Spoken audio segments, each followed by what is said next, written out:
Hello guys.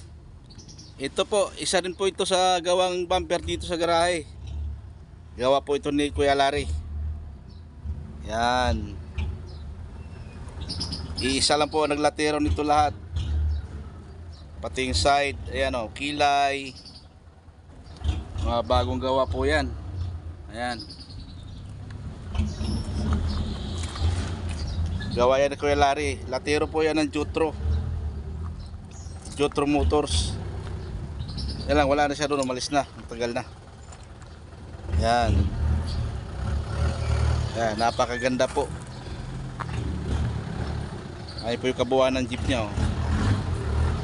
Yan. Diba, ang ganda.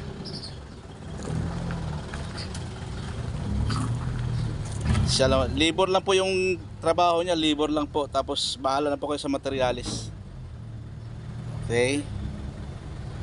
Okay, salamat po. Huwag pong kalimutan mag-follow, like, comment, and share. Thank you po.